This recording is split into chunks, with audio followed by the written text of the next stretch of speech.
is 7 o'clock, a little after, so I'm going to go ahead and get us started. My name is Russell Richardson, and I am substituting for Barbara Brown, our chair. She had some dental work this week, and she sort of sounds like Marlon Brando in The Godfather, that kind of cotton in the mouth effect. So it made sense that somebody else step in. So welcome to the College Area Community Council, where we connect neighbors to neighbors. I am going to start us off with one of our most important connections, and that is the Ventura Police Department. I believe tonight we have Commander Joseph Metz subbing for Mike Brown. I'm going to turn it over to you.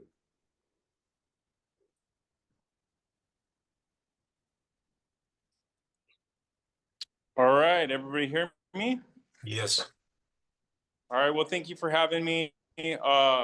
Yeah, I'm your stand-in for Commander Brown tonight. My name's Corporal Joseph Metz, Ventura PD, and here is my partner. This is Officer Lawson. He is one of our patrol task force officers. I'm going to try to give you guys as good as brief as Commander Brown would have. And I thought this was an in-person meeting, but it was not. So I could not. I had some printouts of the crime map, but I can't really give that to you because we're in Zoom. So I'm going to try to explain it as best I can. So the crime stats from January 21st to February 15th in this particular reporting district, we have a total of 1 arsons. We had 13 different types of assault offenses.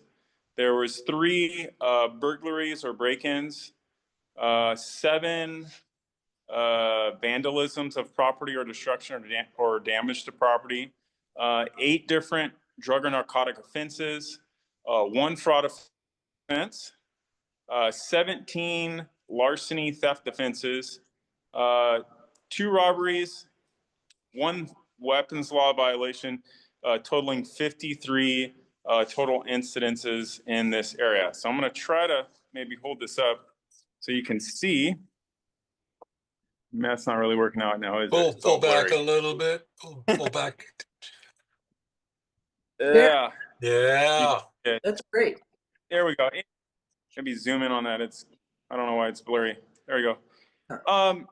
If you look at the map a little closer, you'll see that a large amount of all those incidents are occurring basically at the mall, at the bus depot, at the mall. Like largely, all of them are over here in this area, which is the mall. Along the Loma Vista corridor or along the Telegraph corridor, there's a few things that pop up, but those are usually like the vandalisms and some thefts.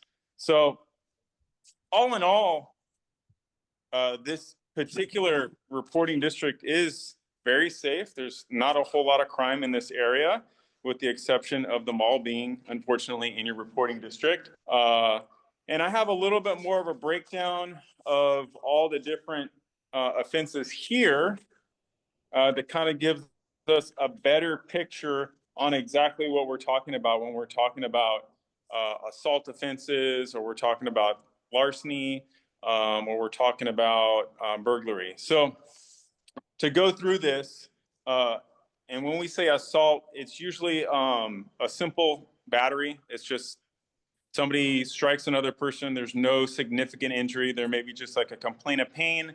What we would indicate under our assault offenses. And a large amount of those, and I believe pretty much almost every single one, are going to be a misdemeanor battery. I don't think I've seen one in here that was a violent assault or anything with significant injury. Yes, and I'm right. Also, the thefts, again, a majority of the thefts all derive from Target. They all derive from Macy's and JCPenney's and any of the other various stores over at the mall property. There was not, I don't think, any thefts like out of a house or anything like that to be concerned about as well. There was one residential burglary, but it was down in the apartment buildings at 3700 Dean, which are the apartment buildings that are behind Lowe's. And it looks like somebody, they cut out some electrical wires on a unit that looked like they were fixing up. So not an actual, what we would consider a residential burglary. Anything else to note here? Not really. The one arson,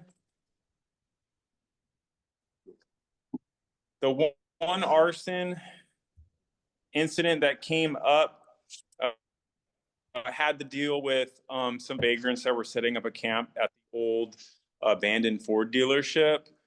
So they were making a warming fire. So that was actual real, somebody trying to burn down the city or anything like that. It was a vagrant encampment. And then we did have one, you said we had the one, 211. Yes.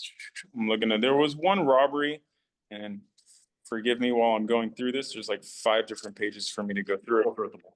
It was at the mall. Yeah. Yes. And the one robbery that we had was again at the mall, 477 South Mills Road, which is Macy's. And just based upon how the crime occurred and the elements of it, it turned into a robbery because the suspect, I think, shoved the loss prevention officer who was trying to stop him. So, again, I'm happy to report that there is some minor crime going on in this area, but nothing significant at all. This is actually a very refreshing RD map to look at compared to some of the other ones. You have any questions? Yes. Yes. Okay, I'm Joanne Kaplan, and I Is there can't more figure out. information on the weapons violation? Say that again. You mentioned one weapons violation. Let's look at that one. I believe I looked at it and it looked like it was somebody at the bus depot who got caught with a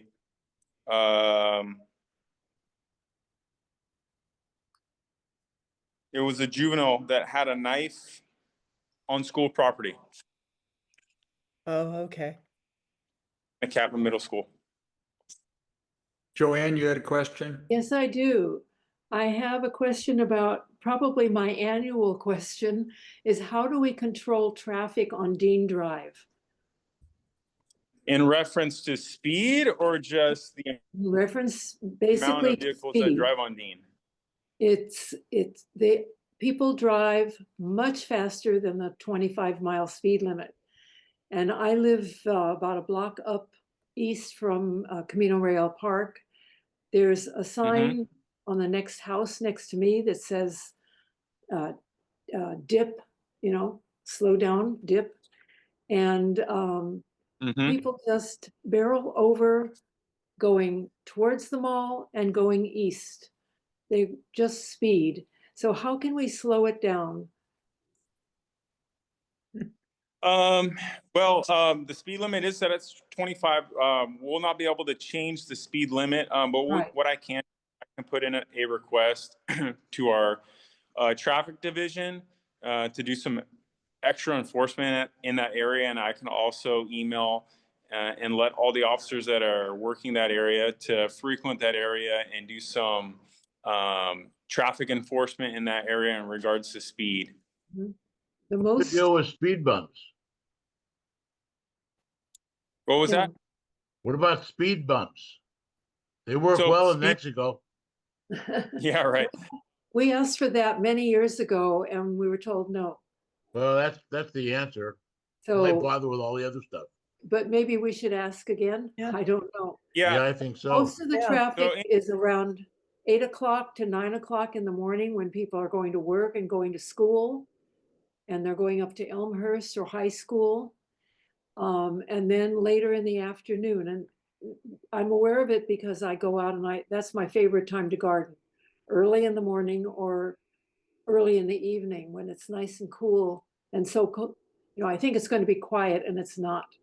So, I'd really, and I think other neighbors would really like the traffic to slow down. Yeah, so in regards to the speed bumps, there is a traffic surveyor officer that works at City Hall. You would have to get in contact with them in regards to your complaints and lobby some complaints with them. We don't Okay. the actual the speed, like the placement of the speed bumps or anything like that. That would definitely come from them, and they work off a lot of different statistics. If there's like a certain amount of say traffic collisions in that area, if there's a certain amount of say we had people getting hit that were walking in the roadway and stuff like that, they would it's take all all that in statistically consideration based. when they're putting for other traffic instruments to slow down traffic. Mhm. Okay. We've got banners that came up several months ago, blue banners.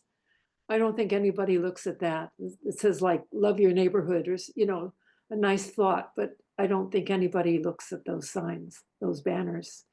So what did you say at City Hall? Was it So at City Hall, we have, yeah, there's in the traffic department, there is a traffic surveyor officer. I don't know who it currently is right now, but we do have one. They are the ones that make the decisions on where they're going to place speed bumps, or if they're going to put in extra stop signs, or if they're going to put in other measures to slow down traffic in certain areas. They're the ones that would take all those things in consideration. And they're really the ones to complain to when you're having an issue in your neighborhood. Because we, the police department, we're here to enforce the traffic laws, and we can do that 100%. But to probably, if your main concern is probably actual devices, speed bumps, stop signs, and stuff like that, installed out on the roadways, definitely get with the traffic officers over at, or the traffic surveyors over at the at City Hall. Okay, I will do that tomorrow. Thank you. Yeah, no problem. And I will 100% let our traffic unit know about doing some extra speed enforcement, and may discourage some people in the short-term time here to slow down. And the same thing with our beat cops out there to do some enforcement in those early hours to slow people down too. Great. Thank you. No problem. Any other questions?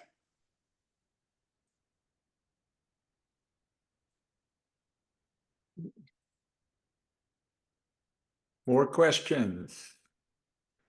If not, thank you very much, Corporal Metz. We really appreciate you being here and everything the police department does. So thanks.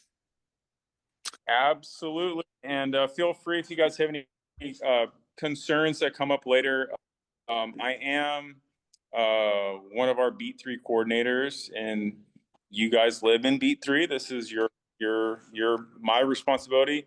Feel free to you can email the Beat 3 coordinators at Ventura PD. Any concerns on anything that's going on in your neighborhood, and that goes out to all of us, and I can work on it, or the other corporals can work on coming up with a solution for the problem. Sounds great. Now, do you want to put that email into the chat for people? Yes, let me see if I can figure it out and how to do that in the chat. Click on chat down there and type it in. Oh, cool. Let's see if I can do that. Okay. All right. Thanks again. We are going to move on to, did you get it? In just a second. Yeah, oh. I found it. I'm going to type it right now.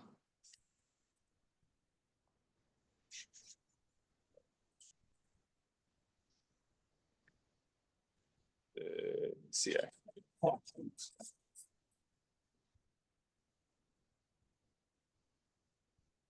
Did that work?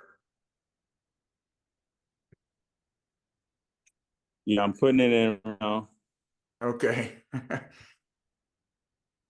Okay, if you don't mind. Give me 1 second. I'm sorry. You I guys gotta work, pick up the phone. you guys work on that, and if we need to, we'll get back to you.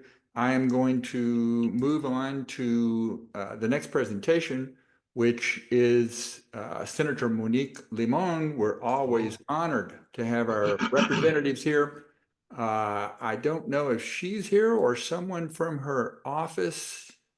Let me turn it over to you. Hi, yeah, so I'm Samantha. I'm Senator Limon's ledge director. I'm up here in Sacramento, but we also have some of our team on here that's in the district. We have Angelica and Stephanie, but the senator is going to be joining us in just 2 minutes. Oh, cool. Okay. And Would so you she's rather a little bit. we delay just a little bit and come back to you, or? Do you mind? That would No, be no, just a little bit. we don't mind. Okay. Yeah, I think we could go on to the Ventura College update, although again, I have not checked. I don't know if Vanessa is here or not. Vanessa, are you here?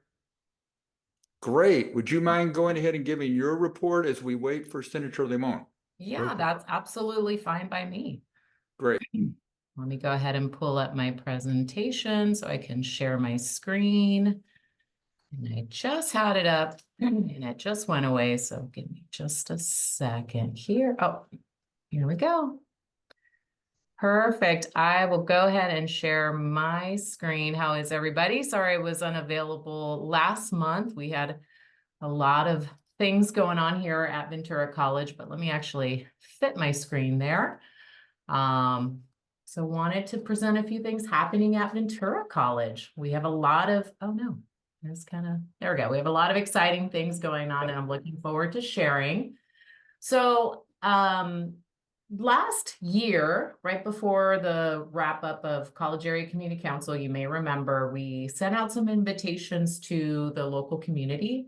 And it was to come join us for some of our design workshops, as well as some of the things going on campus, which is the biggest project we have, student housing. So I do want to thank members from College Area Community Council. It was great to have you here and to have your input on this very big project that we're very excited about. We've also done a series of events on campus. We've had students really focus in on some things that are very desirable for them. So we got some really great information, which is really helpful for us as it's helping us shape the design, what the housing is going to look like for students. One thing we were really happy to see is that a lot of students are really interested in a traditional dorm style. So this is one of the images here. It's kind of hard to tell, but all of these stickers really mean that they like that one in particular. And that's an image of a traditional dorm with 2 different bunk beds on each side. So it was a little different. We were expecting students to want their own apartments, but they really are gravitating towards the traditional college housing that maybe folks are really used to when they think of college dormitories. And we also had other design workshops on the 13th and 14th, and this is definitely where I know we saw members of the College Area Community Council. So thank you once again for joining.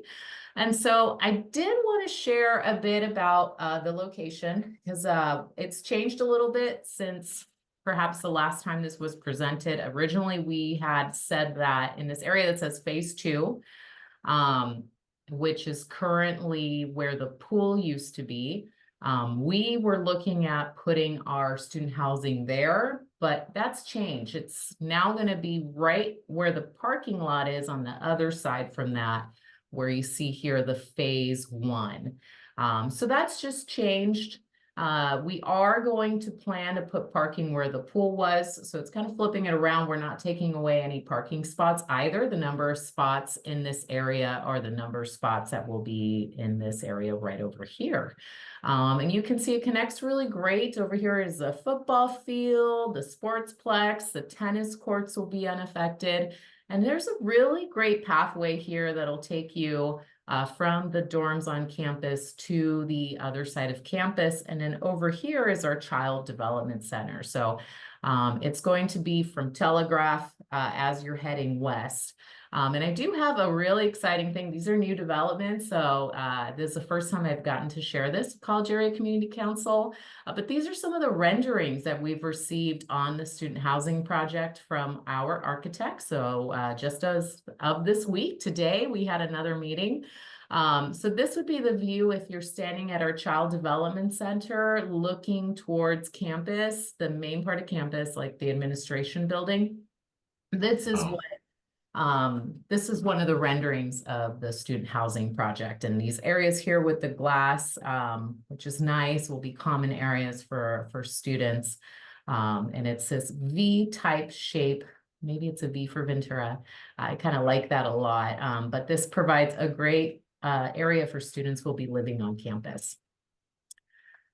And this rendering here, if you can imagine it as you're driving west on Telegraph, if you're heading towards the mall, for example, this will be the view of the student housing just from your car. So imagine Telegraph right here, and then looking over and seeing the Ventura College housing. 2 trees, you could see that is just off in the distance with students walking to and from campus. So that's really, we're excited for the renderings. We're really looking forward to breaking ground sometime around 2026 with this fully, and that's the plan. I mean, things could definitely delay it, but as of now, breaking ground in 2026 with this being completed by 2027. If you've been on campus, I do want to say we've had a lot of upgrades. One of the upgrades is around the admin building. This area has been beautified, and once these shrubs here grow and the bushes grow over the course of the year, it's just really going to look fantastic. Next month, it'll be exciting to share some more photos. We've had our Globe Garden. If you've also walked around campus, you've probably seen that it's been screened off. We have been working on beautifying it, revitalizing it. So if you're walking around on campus, I did just want to share, take a look at all the new beautification of our spaces happening.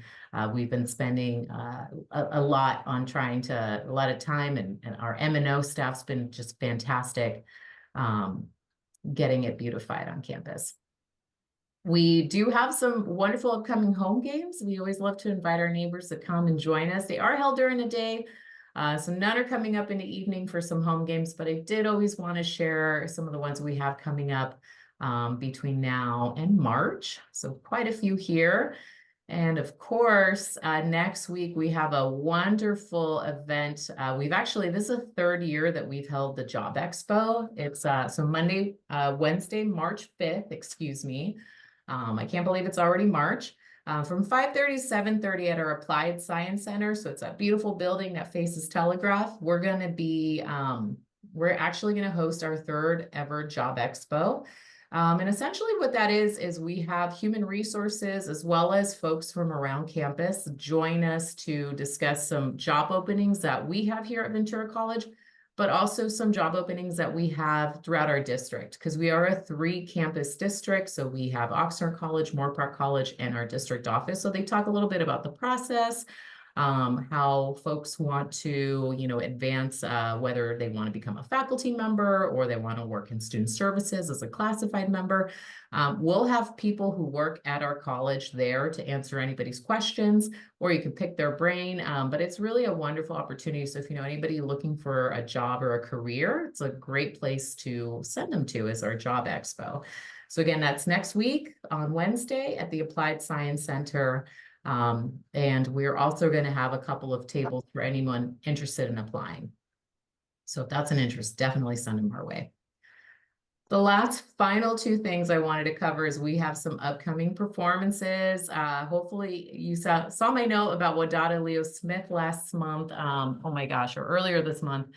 Great performances. We have some other ones coming up soon. Quartet of the End of Time, as well as the Rhapsody. The Ventura College Symphony and Chamber Orchestras will be having some wonderful performances. If you do want some more information or to buy some of those tickets, I can send this link as well, but our Performing Arts Center has more of a description on their website, as well as the links to purchase tickets for those that would be interested. And also Reflections, Rhapsody, I think I mentioned, but Reflections is coming up on Sunday, March 9th. Finally, I want to finalize that, kicking off in August of this year, we have our 100 year anniversary. So it starts in August of 2025. If you can believe it, Ventura College has been here for about 100 years. We're just shy of it.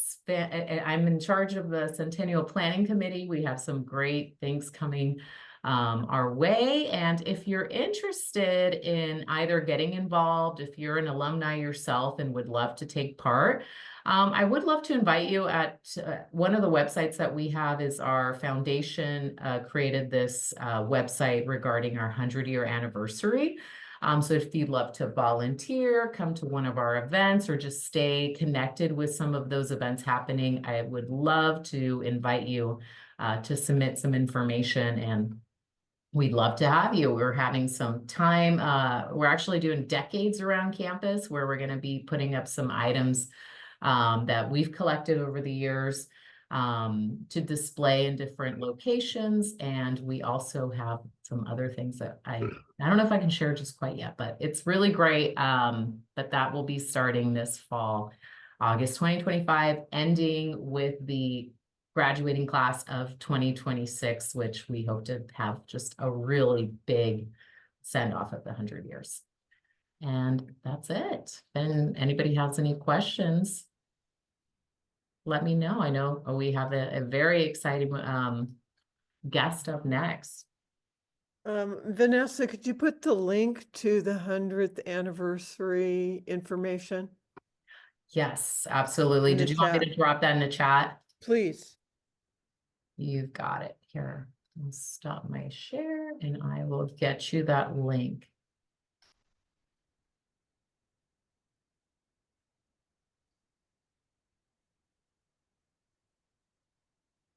There we go. And just sent.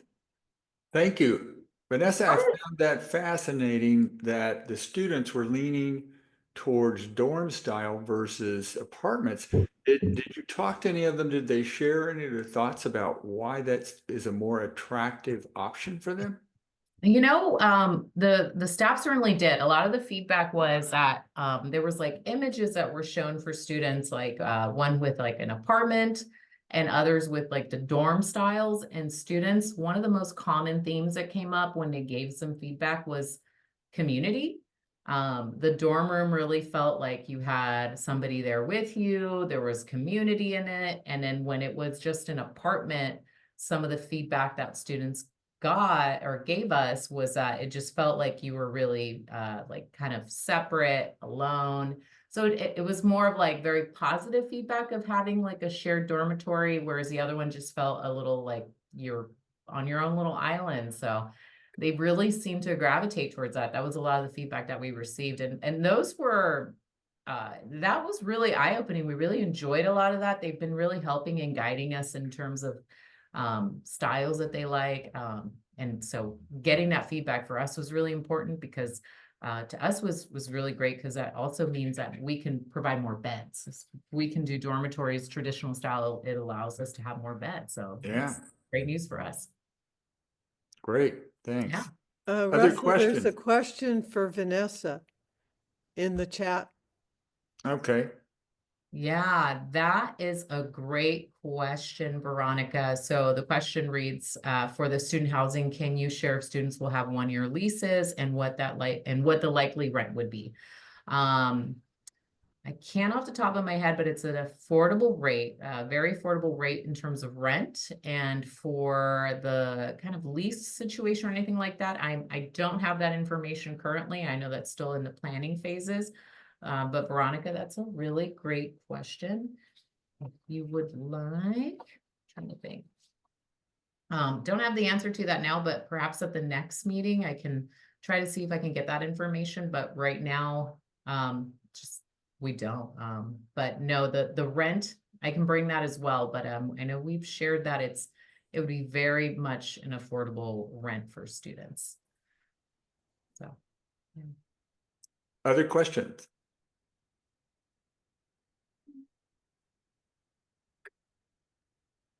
Anything else? Okay. Thank you, Vanessa. We really appreciate Yeah, it. of course. Thank you, Great to everyone. see Have a you. wonderful evening. Great to see you. As I said earlier, we are always honored when state representatives come and visit with us. We really appreciate it. So it's great seeing Senator Limon here, and we're going to turn it over to you to update us on what's going on at the state level. Thank you, Russell. Thank you, everybody, for allowing me to spend a few minutes. Thanks, Vanessa. I felt like I was also getting an update in what's happening, so I much appreciate it. So this is our 8th week in the state legislature since session started, and as you might imagine, the first 8 weeks of the year have been difficult, primarily because of what has happened in Los Angeles. The impact of that wildfire is going to be felt throughout the state. Just for those of you, who remember, the Thomas Fire was approximately 1,063 units that had that were burned or damaged between Santa Barbara and Ventura County, and this is looking like we are in about the 12 to 13,000 units, structures that were impacted. So the magnitude is very, very significant, and that is certainly going to have a impact not just on the focus of the legislature and the policies that we're working on, but certainly on the state budget as well. And I think that that's something that's really important for all of us to consider, like was the case in Ventura and Santa Barbara counties when we had Thomas Fire, the state came in to help to be able to get some of the debris removal, some of the county tax dollar backfills, all of those things. But this particular one is turning out to be so far, and it's moving up, the 3rd largest natural disaster in the history of the United States. And so that's something that is, I want folks to understand the magnitude. And so certainly that has been an issue that has been really difficult for us in the California State Legislature. We are dealing through, with many things that relate to this. But then in addition, I think most folks have seen that there have been some misalignment between, I think, the federal direction and the state direction. And no matter where people lie on it and lie on those issues, I think it's really important to recognize that the goal of the state of California is to work well with our federal partners. It is to try to align the policy and the direction of the work that we're doing. But that has made for some challenging, moments over the last couple of weeks. And so we'll continue to monitor that and follow that. As your state representative, I serve in various roles, various leadership roles here in Sacramento.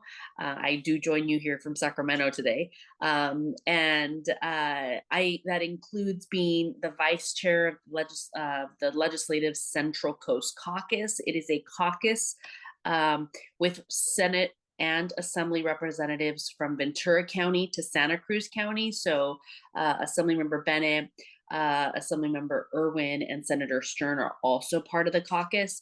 We really have tried to focus on regional issues along the Central Coast that are impacting all counties. And so that's something new, that this is in its 3rd year in the legislature, and we felt that it was really important to kind of elevate that. Additionally, I serve as the Senate Democratic Caucus Chair, the vice chair of the Legislative Bipartisan Women's Caucus that is 58 members strong. There are more women in the legislature than there are senators in the state of California. And all of these roles have allowed me to elevate some of the issues that impact the Central Coast. Sometimes they're issues that are similar to other parts of our state, and sometimes there's just a different way to think about some of these issues. And so one of the things that I believe is helpful is to be able to work with other legislators from other regions who understand the issues that our communities face. And when you find opportunities to work on similar issues, or when you find opportunities to influence the work that they're doing and also incorporate some of the impacts, the challenges, the perspectives from the Central Coast, I think it is very helpful. There are some issues in the state of California where really the primary lens of debate are regional. Where you live determines how you feel about certain issues. And so I think that those are places where we certainly look at ways that we can help elevate again and find partners in understanding what some of the issues are for the Central Coast. In addition to having these leadership roles, I serve as the chair of the Natural Resources and Waters Policy Committee, as well as the chair of the Select Committee on the Nonprofit Sector. Those are different committees that have more of a policy lens.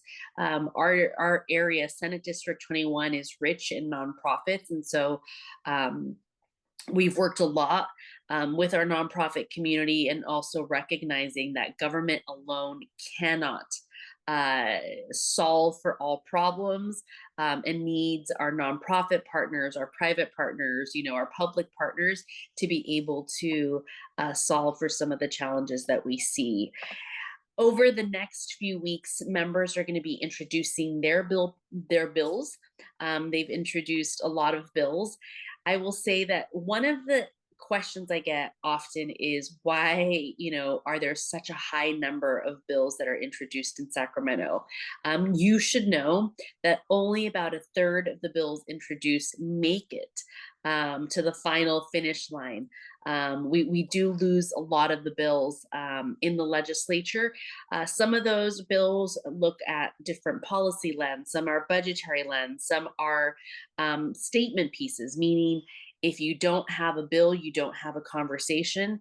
Therefore, people feel the need to introduce bills and to be able to use that as a vehicle to, have an analysis about, to have a public conversation with members looking at some of these issues and these that happen all throughout the state. So I share that with you because I think it's important for folks to know, because I do get that question often. Why are there so many bills introduced in Sacramento?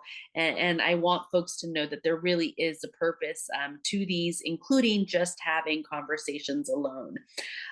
In this year's package, in terms of the bills that I'm carrying, you're going to see bills related to wildfire, to women's issues. You'll see education, healthcare, and certainly environmental issues as well. I have worked in a lot of these spaces over the last 8 years. It seems weird to me. I've been honored to represent the Central Coast for the last 8 years, and it seems weird to me that I'm now, I've completed 8 years. I somehow became one of the most, tenured members of the legislature. We do have 12-year term limits, and so it is odd that I am now in the last part of that. But also, I think that in addition to kind of feeling like it's a little odd, it's also an incredible honor. And I know that a lot of the work that I've done over the last 8 years is kind of built on each other. And it's, I've developed, an understanding, a skill set that really helps me champion some of these issues for the Central Coast. So I wanted to kind of just share, this is where we're at in Sacramento. These are some of the things that, I'm working on. Our offices, and legislators mostly have 3 roles. We vote in favor or against bills, and we write, bills related to our district. And we also help our constituents navigate the many state agencies that there are in the state. And so folks sometimes forget, if you do have or come across an issue with the state agency, that is also something that our offices are very happy to help with. We can't tell them what to do because there is a separation of power, but we're happy to be advocates and call and inquire and gather information on behalf of folks who need that extra, connection to be able to work out some of the questions that they have. This year, the governor introduced our January budget, and that was before the wildfires. So I think that the picture that the budget paint wasn't reflective of the impacts.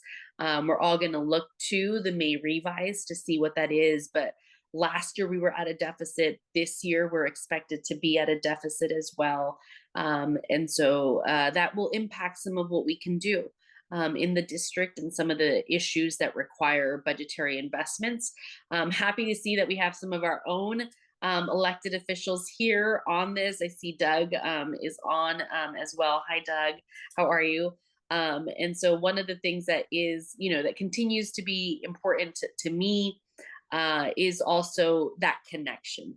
I have found when there's a connection between our special districts, our cities, our counties, and the state and the feds, elected officials working together, we're able to, troubleshoot some of the challenges that arise, especially when, folks say, hey, there's not enough money to troubleshoot this. What are the policies that need to be changed? And so those are some of the things that I'm very grateful for that partnership at the local level as well. So that's a little bit about what we have going on. Happy to take any questions as it relates to Sacramento, the issues, the things we're working on, but grateful to be given just a little bit of time to give you a quick update about what's happening in our state capital. Very nice. Do we have Can you questions? elaborate on the wildfire bill that you are proposing? Yeah. So there is a package of different wildfire bills that are going through the legislature. Both the Assembly and the Senate have some bills. And so I have a bill that looks at how to help folks rebuild.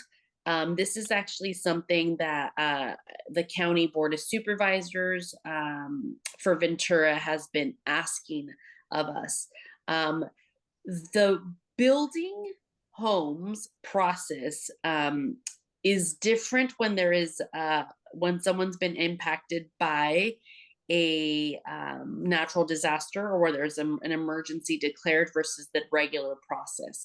And so some of the things that are in place and that we hope to make permanent, because you basically have to wait for an emergency declaration to be granted, and there's areas, but under a wildfire, under these situations, we hope to be able to facilitate that process. For example, in the coastal zone, the rule is that you're able to rebuild with the same footprint plus 10%. And so these are some of the things that expedite the rebuilding process after emergencies. But there are many bills in many, many spaces, by the way. There's notification, alert spaces, there's insurance bills. I see Dina's on. There are many, many, bills in this particular space that try to troubleshoot some of the things. I think the idea is to get it better each time. One of the things that I've learned, I have wildfires in the district I represent every single year. And we, no matter how great your laws are, no matter how prepared you are, it is really difficult to, for our first responders to take on these natural disaster, extreme weather, once in 100-year situations. They really can't outrun or outpace Mother Nature. And that's, I think, what we've seen. So we're constantly relooking at the existing laws and trying to determine what can be done better. How can we help support? In particular, because these are not one-offs anymore. They're very regular happenings in all of our state that impact all of us. So that's really kind of the lens that we're looking at. Thank Yes. you. Carol, I see Oh. Carol. Hi, Assemblyman Monique Limon. Anyway, my question is, what priorities are you going to be working on this year? What whether they be bills or something that you've been working on in the past that you want to follow up with, just something in general about what you think is important for your priorities. Yeah, well, I'll be working on a number of things. So I mentioned the wildfire bill, but also you're going to see me do a little work on consumer protections. I was the former chair of banking and finance. I got to chair that for 7 years. And that is something that is near and dear to my heart. It impacts all of us. And in particular, as I see that there's changes coming, from the federal level, being able to have what we call DFPI, the Department for Consumer and for Financial Protection and Innovation. And it's basically our consumer agency. At the national level, the CFPB, which was the national version of what the state has, was able to since its existence, return $21 billion to consumers over just, disputes, questions, concerns. And so our state has really taken a bigger role in this. We can't replicate what they've done at the national level, but I think it's really important when folks don't know who to go to, have an issue that's related to, to a consumer issue, have concerns. I think it's very important to have a state entity and agency that can walk them through these. They've also been an incredible partner as it relates to fraud and schemes. With enough people calling in, they're like, hey, we got a problem. They're the entities that help determine like what are the things that we need to alert our public safety about, what are the things that we need to make sure that folks know are ways that consumers are kind of getting duped, and that keeps changing. So you'll see me run a bill as it relates to consumer protections this year as well. There is one other major thing that's kind of happening in the state of California, which is the reauthorization of our cap and trade policy. This is a policy that the state has related to how the state is going to reach our climate goals, in particular, reduce greenhouse gas emissions, which are pollutants for us. It is a program that is recognized in all over the world. I have to tell you, I've been to the UN climate convenings, and people talk about our cap and trade program. And I'm really honored to be working with the leader of the Senate. And I'm kind of leading that group. It's a kind of a think group on how that reauthorization is going to go, but it matters to our district. I mean, we have lived the impacts of climate change. We continue to live them. We see extreme droughts. We see extreme weather. These are issues that really impact us. So we are all going to be working on this. We don't know if the reauthorization will happen this year or next year, but I am the lead on the Senate side in terms of moving that forward. In addition, that program funds a lot of the good stuff, the good local grants that you all see that help to reduce greenhouse gas emission. And so that includes transportation, housing, and individual projects related to the environment. Thank you. Thank you, Carol. Appreciate it. Yeah. Senator, to what degree are you aware of what's happening in the district or at the state level in terms of rounding up of immigrants? The news reports are not always real clear about what's going on there, to what degree that's happening, not happening. Can you fill us in a little bit on that, at least what you know? Yeah, so the state has really been following this closely, working with our governor and our attorney general. And there are many members of the legislature who are deeply concerned about what has happened. I don't know if you all have seen that we have different sectors in our state who have spoken out against this.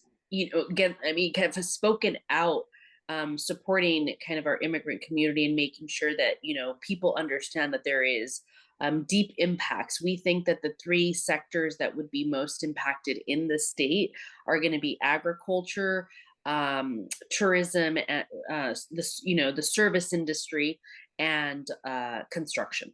Those are going to be the 3 sectors. So what the state has done is we had a special session. In the special session, we put $25 million that goes to basically a legal defense fund for the state of California to be able to ensure that those that are here, that are working, that are part of our economy, that are, great contributors to our economy, are protected from what is happening. We haven't seen roundups yet in the state. We've been told that they're coming. We have seen individuals targeted, and also those who were not meant to be targeted swept up in the process. And that's something we're very concerned. We have started to hear of US citizens being swept up in this, in part because some believe that, there's mistakes that are happening when we have this mass effort, right? We've heard a lot again from our agricultural district and communities, and a lot of folks in ag. I don't know. I think Samantha is on here, and Samantha, I'm wondering if there's any chance that you might be able to put the article that the CEO from Citrus Mutual wrote. Maybe we can put it in the chat so people see, and I think that what's important about that is that it's not, the concerns and the red flags that are being raised by multiple stakeholders and constituencies in this state about the impacts that it's going to have for our communities. And so independent of the lens that people are wearing, it is definitely a very deep concern. I also want to clarify, and this is really important because sometimes this isn't mistaken. This, gets mistaken is, and you've seen, certainly our Ventura County Sheriff mentioned this. We are compliant with federal laws. The laws in California that have been passed around this issue, and they were passed in 2017, essentially say, and this has been upheld by the Supreme Court, that the state-funded positions don't need to do the work of the federal government. They won't intervene, but they won't do the work. And so I think at times that gets conflated with other things. It's just like asking, a city employee to go do, a job that's dedicated to a county, not a city. I mean, we have these lines, and the Supreme Court has sided with us here in the state that is appropriate. Immigration is one of those issues. So that's kind of where we're at. That's what we've seen. We're monitoring this very closely. We have,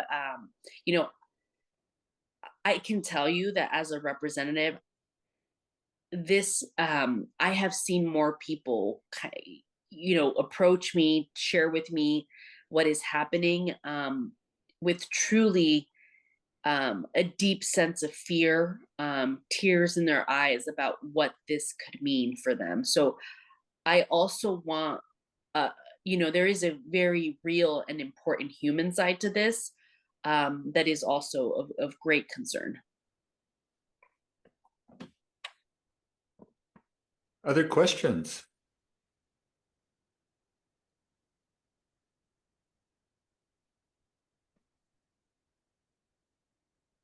Okay, well, Senator Limon, thank you so much. We really, really do appreciate it. It's just so important for us to stay connected to people at the state level and to hear more about what's going on there. Again, sometimes we don't get as much of that from the media as maybe we should or we'd like. So it's very helpful to have you here and to fill us in. Thank you for being here.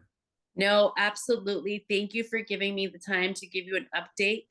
We have a few people, you know, Stephanie Ramirez Zarate, who is the district director. So that's the person that is part of the district, is on this Zoom as well as I think Angelica Cisneros. So you have Angelica Cisneros, Stephanie, who's waving there, and Samantha. They're all part of the team.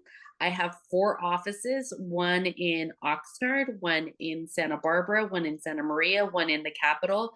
And we absolutely encourage you, if there are issues, if there are concerns, if you want to express your opinion, you know, reach out to our offices. The district that I represent goes from Camarillo all the way up to Oceano. And so it's in San Luis Obispo. So I represent 3 counties. And you will find that I often do like an East Ventura County Day, a West Ventura County Day, San Luis Obispo Day, just because that's the way it is. But I spend 4 days of the 7 days a week in Sacramento, January through September. So please know that's why I'm not able to always be at everything, but know that we have incredible folks. Samantha works in Sacramento now, but used to live in Ventura, and Stephanie and Angelica live in Ventura as well. So I, again, just appreciate you allowing me to connect with you, and happy to, and both, by the way, Angelica and Stephanie both put their contact information on the chat. But thank you again for the opportunity. Great. Thanks very much. Thank you. Well, we all know that one of the issues that's most pressing in the state and in our area as well is housing. And we have a really interesting project that's going on right in the heart of our neighborhood, and that's the Methodist Church Housing Project. And we have Dahlia Flores here she's from the People's Self-Help Housing, and she's going to fill us in on what's going on there. Hi, good evening. Hi. Thank you all for having me. My name is Dahlia Flores. I'm with People Self-Help Housing. I'm a senior project manager in our multifamily department, and I appreciate your time tonight. And I have a little presentation, and then I'm happy to answer any questions you all may have. Let me see if I can get this pulled up. Hopefully you all can see my screen now. Can you see my screen? Yes. Not yet. Not yet?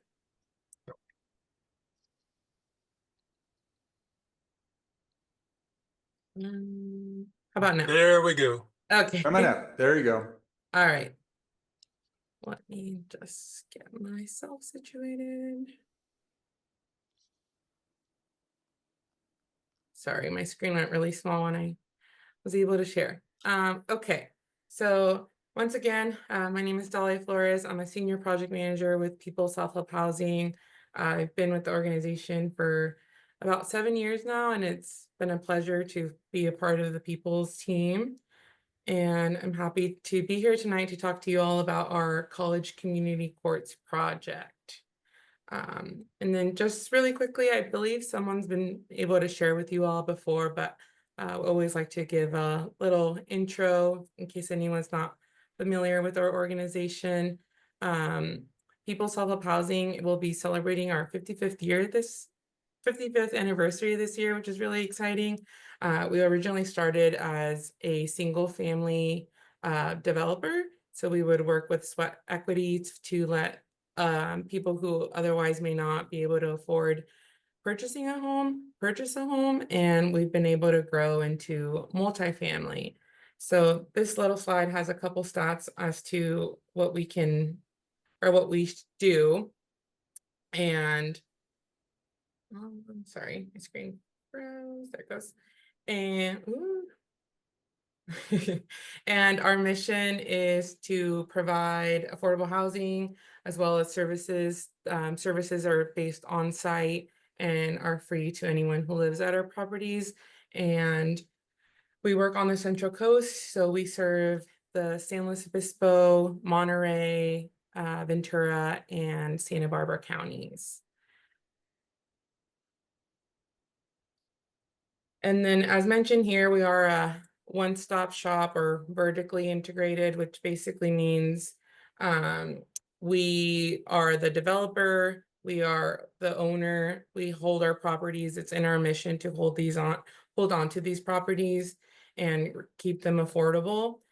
We also provide property management services. So all of our sites have a dedicated property manager. And then as well, we also do services.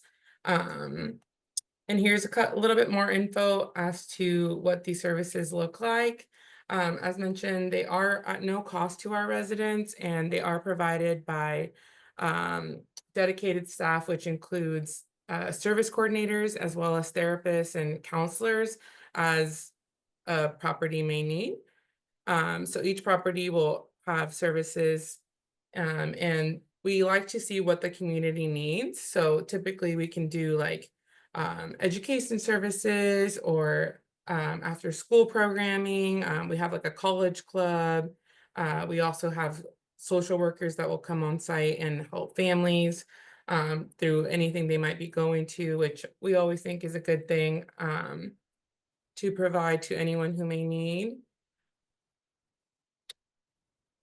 And then I'm showing the right slide.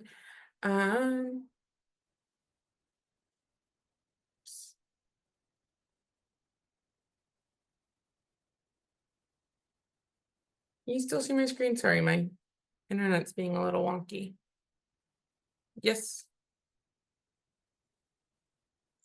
Oh gosh. Yeah, we see your screen now. It's showing the Zoom webpage. Oh gosh. How about now? Yes. There we Okay. go. Now we see the slides. Sorry about that. I have 3 windows open, so it keeps changing on me for some reason. All right, so here we have the project. It's going to be called College Community Courts, formerly known as the CMC project. And for those of you who may not know, we got selected through a formal request for proposal. So we did submit an application along with other developers in the area and were selected to develop the site. The church had an interest in splitting the parcel. Oh, let me see here. Hopefully you can see my cursor, but their intent was to split the parcel into 2 so that they could accommodate housing. And in the future, they are looking into doing some sort of daycare facility, but that would be their own venture and separate from our housing. As mentioned, we got selected in 2021, so this project has been in the works for a few years now. And about a year ago in March 2024, the project received the entitlement approvals to move forward through Senate Bill 4, which authorizes faithful organizations to work with developers to sort of do a by right approval process. But we did want to note that we did file an SB 330 application in December 2022, and our application was per those city ordinance and development standards. So even though there wasn't the formal city process, we did work closely with the city and had meetings with their design review and planning director. Here we have a little bit more info as to the project itself. So you can see here, the site is being split into 2. It's a little bit hard to see, but this sort of darker line is outlining what the housing parcel will be. So this will be the parcel that we will be leasing. The church is entering into a ground lease with us, and here would be where they would develop their future education building. I don't have too much information onto that, as that is their own venture. But here's our site. It'll be 5 buildings, and it has like a playground, some outdoor space, and it has a mix of 1, 2s, and 3-bedroom units. The rents there, that's the range for based on 2024. They do get published each year, so they will change by the time that the project enters into actually leasing and occupying residents, but that is what we're assuming for the moment. And as mentioned, it has several amenities like the on-site property manager, laundry, management offices, space for like the services, and space for kids to play outside. And here's some project renderings. This is through features this main entrance and then some play space. And this kind of gives you an idea as to what the project will eventually look like. And here's another shot or visual of the interior courtyards. And we will have solar on this site. It is all electric, which will benefit our residents and the project overall. And this project received the financing that we needed to begin construction last year, which is really exciting. Affordable housing is much needed in all the counties that we serve, and it is a highly competitive process. So we were grateful that this project was able to move forward rather quickly after receiving approvals in March. And we are now working towards beginning construction next month, so March 2025. And we will seek to start construction until March 2027, so about 2 years. And that's all I prepared for the presentation, but I'm happy to answer any questions anyone may have. Do we have questions?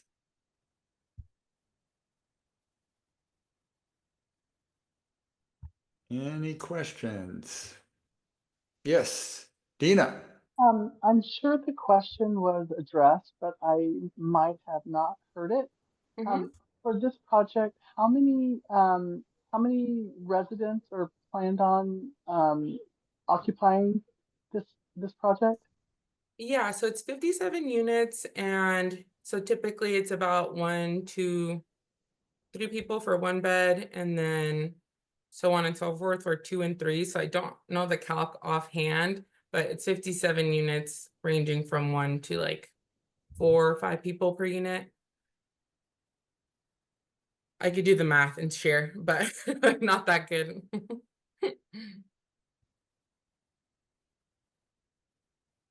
Something else? Thank you. Yeah, of course. Other questions?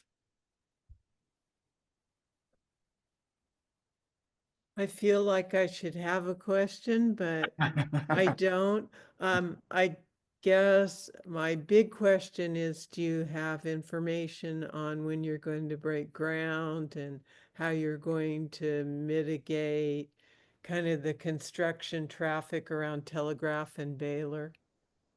Yeah, it's a good question. We're hoping to break ground in mid-March, so around March, like by March 15th, hopefully, if all goes well.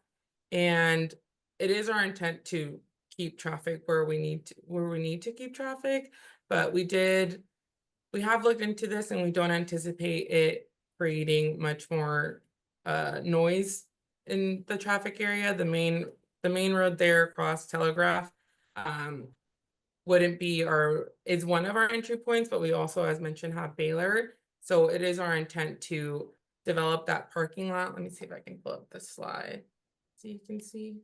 Oh no. Oops.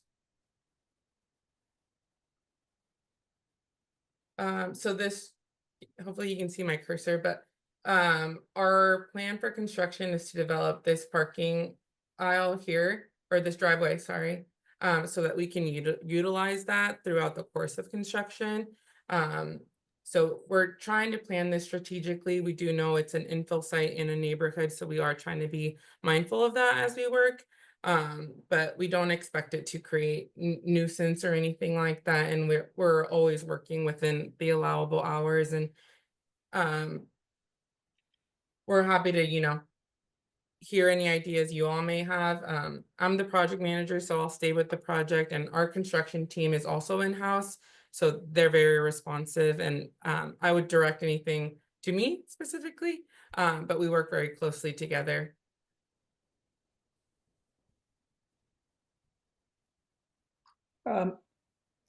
I'm wondering, I'm wondering about parking. Are you requiring one parking space per apartment or two, or what? Yeah, so it's typically done on like the type of bedroom unit, so like a 1, 2, or 3. But we are adequately parked, and we don't foresee needing additional parking space, so I think we're good on the parking. Is that because the city, I know the city has some kind of rules, don't they? When Yeah, the city, most cities do have parking standards. I don't have it on front of me, and I apologize for not having that. But I'm happy to look into what our parking is against their standard. But this is the general answer is you think there's a minimum of one parking space Yeah, there is for sure at least per one. bedroom or Mhm. per bedroom? Not per bedroom, per unit. Sorry, I'd have to look into further as to what it is per. We Okay, don't typically do it per bedroom. It's per bedroom type. So like yeah, a 1 gets 1, and then it's like 1.5 or something per 2 and 3s. okay. I'm just thinking the people that live around there be very interested, I'm sure. Yeah, we definitely have at least a space for each unit. Okay. Mhm. And then those So park, Dahlia, you would be the contact if people have questions once the Yes. construction begins? Okay. Yes, and I'm happy to, or I think it was you, Kathy, sorry, that has my email. So feel free to share that with this group, or I can type it into the chat too. I think I figured it out after getting it wrong the first time. That's okay. Okay, thank you so much, Dahlia. Great job, and such an important topic. I feel like housing is a linchpin topic, for so many other things that are important in our community. So we really appreciate hearing about this, and glad you're pushing the project forward. Thank you. So it is that time of year again, the time when you drive around the neighborhood and you see trees just laden with fruit.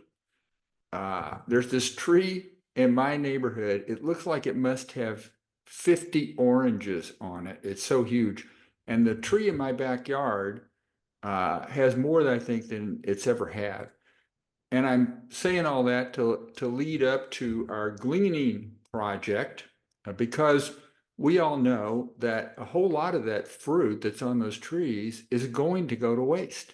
And that's kind of sad, but there is something we can do about it, at least something we can do about some of it. And that is the college area community council is going to sponsor a gleaning. And gleaning is simply an organized collection of fruit where we turn that fruit over to organizations and to people who have food insecurity. We're going to do that on March 8th, Saturday, March 8th. That's a week from this coming Saturday from 8 to 12. I'm going to tell you more about that in a minute, but I also want to introduce you to Food Forward, which is the organization that we are doing this in cooperation with. Food Forward is a fantastic organization that operates in Los Angeles County, Ventura County, and for years they have been basically doing what we're talking about, collecting fruit and vegetables and making sure that it gets to people who can use it. And so I want you to know a little about them, particularly because they're an organization that you may want to reach out to at other times of the year. There are other times that maybe your fruit will be ripe, or you have trees that would come ripe in the fall rather than the spring.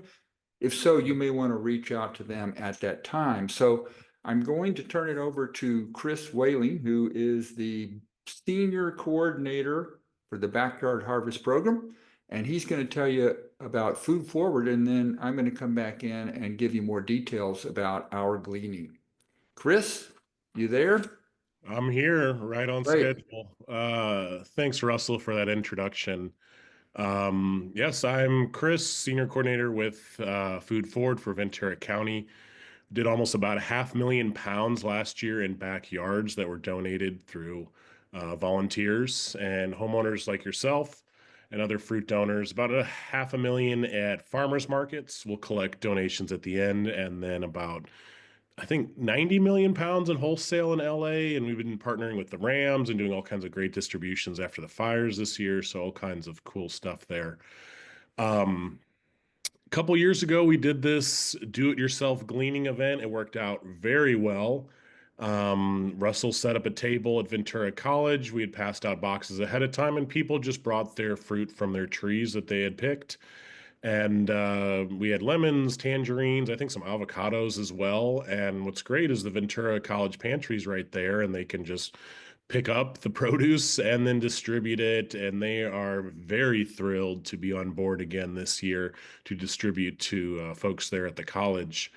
A few notes just about harvesting. We don't want any split fruit, meaning you pull off the fruit, the top splits off, or it drops, it splits. One bad apple can spoil the bunch. So you can keep those split fruit.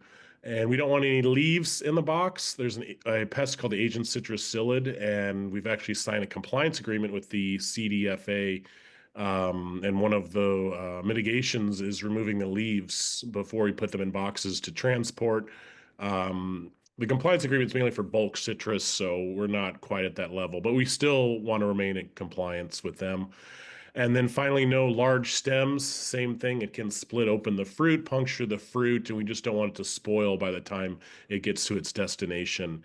I was out today at Apricot Lane Farms. They donated 600 pounds of grapefruit and donated that to the food bank and a smaller church in Fillmore. And I also went to another harvest and pick up oranges and distributed to the Housing Authority in Ventura and a few other smaller organizations, one that serves people at the river bottom as well. So every day we're out there making a difference and just connecting the dots between the surplus and the folks that need it, and just happy to be part of it again. And Russell's been amazing coordinating and then helping kind of connect the dots here, and excited to do it again. And it's happening next weekend, and we're busy, busy, busy. So most likely your fruit's ripe. The main way to tell is just taste. Does it taste like it's supposed to?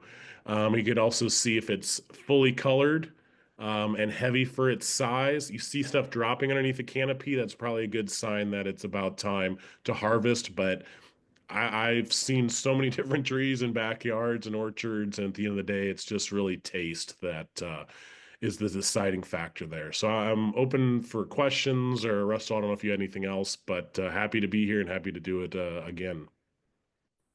Yeah, do we have questions for Chris?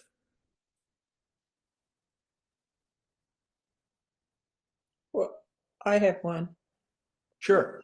I have an orange tree too, and I know what a perfect orange looks like and tastes like, but quite a few of them are not really sweet and juicy yet, and they have not a black spot that goes in, but it's not a perfectly orange. And I'm wondering if you won't take them, and well, you wouldn't take them if I don't want to eat them. What do I do with them? Do I put them in the brown trash barrel? Yeah, if they're sour, fruit doesn't ripen off the tree, so you could leave it on the tree and maybe it gets better. I don't mind any blemishes. Sometimes it gets damage from nearby twigs or branches, and there'll be a little mark on it. I see with Meyer lemon snail damage, where a snail starts eating it and then stops, and that heals up. As long as it's not split open, we will take it. But if it's something that you would eat and you enjoy, please donate it. Feel free to send me some pictures. I'll put my email in the chat, and I can maybe diagnose. And if anyone's not available for this kind of do-it-yourself gleaning, I can add you to our list and reach out to volunteers, and volunteers will come out for about an hour and a half, 2 hours, and they've signed our waiver, passed our background check and all that. So multiple options, but I'd have to kind of maybe look and see. But I've seen trees where they've had ripe fruit, unripe fruit, old fruit, and the taste test is the best thing. But if it's yellow and not turning orange and staying sour, then mix that with some juice, or some lemonade and just combine it, I think would be nice. But the brown bin is the kind of the final option, absolutely. Yeah, basically talking about the 8 or 10 that fall off and they're not going to ever get better. And so I could, pick those up and then another week there'd be 2 or 3 more, and but yeah, I got your answer. Thank you. And Yeah, great question. Thanks. Are there any other parameters on watching out for the citrus psyllid besides making sure there are no leaves? Yeah, great question. I could take up all your meeting by just talking about this disease in general, but it's wiping out citrus in Florida. And Florida is mainly the juice market. And this Asian citrus psyllid carries citrus greening disease. So the fruit turns green and it goes bad very quickly. There's a quarantine currently in Santa Paula. So anytime we harvest in that quarantine area, we keep the fruit within there. They haven't seen it anywhere, knock on wood, in larger orchards in Ventura County. They're not sure why. I think because they stay on top of it more, and then people are really watching out where backyard trees might not get as as many eyeballs on it. Excuse me. But the main thing is, yeah, looking for citrus greening disease. Look up Florida later on. They're trying to figure out ways to like inject the tree trunks to like cure this disease. I know UC Irvine and the University of Florida have like created trees that are immune to Asian citrus psyllid and Wong Long Bing, which is citrus greening disease. So the future looks bright, but man, Florida's having a rough time, and especially the juice market. California's mainly the fresh market. So watching out for your trees, making sure they stay healthy. If you notice anything weird, the psyllid is very tiny insect. So you might start seeing leaves curl, but really the fruit's turning green. But most likely the news would be widespread if it finds anywhere closer to you guys. So for now, it hasn't popped up, knock on wood. But they're seeing it in Orange County, San Diego County, could be devastating here. I know the climates between Florida and here are different, the soils and many other things. So we haven't seen it here. I've seen farmers that don't think it's a big deal. I've seen farmers think it's a big deal and it could wipe out huge orchards. So we have to be mindful. But for the most part, your citrus, you will know if something's wrong. And at this point, it hasn't gotten as far as I think 10 or 12 trees in Santa Paula they found it, and then nowhere else. It's just been kind of stagnant. I've read the psyllid likes to mate between like 45 and 50 degrees. So when the temperature drops at night in some of these areas, especially in the valley, like it's just not as happy. So Florida, especially with the humid conditions, they just prefer that climate. And certainly with hurricanes and stuff too, Florida's had a tough time. But check out what's going on in Florida and you'll get a lot of information. But for now, we're staying compliant. We're watching the news. I get the updates from the Farm Bureau and everyone else that's paying attention to this. I go to their Zoom meetings as much as possible. But for now, we're okay. But you would know if your tree's having a hard time. Okay. So the only rule for us, as for the gleaning is no leaves then. No leaves, no split fruit. You can keep the split fruit. The box should just be oranges and nothing else. Long stems can puncture the fruit, so pretty straightforward. If we're transferring fruit, we just don't want to have the pest lives on the leaf. So worst case, we would be transferring it around, but you guys are pretty local, so the big guys are like tarping their trucks and being very careful, the bulk citrus people. So we remain compliant, but it's mainly for the larger growers that are really paying attention to this. And there's some people that are going rogue and just have trucks and transporting stuff between the counties. So we do stay vigilant and report any of those rogue people that are doing that because like I said, it could just devastate the community. Maybe not due to the conditions here and the climate and the soil, but for now, we're still paying very close attention. And almost every week in our weekly meeting, it comes up. We're monitoring the situation and paying attention. So, Thank you. good Let me question. give you a few more details. Again, our gleaning will be Saturday, March 8th. That's a week from this coming Saturday. We will be in the south parking lot on the Ventura College campus from 8 to 12, collecting the fruit. The south parking lot is at Telegraph and Claremont Way, excuse me. The best way to find it really is to look for the football stadium, because if you go to the football stadium, it's right there. The parking lot's right there on Telegraph. So you can just pull right in there and you should see us in that small parking lot.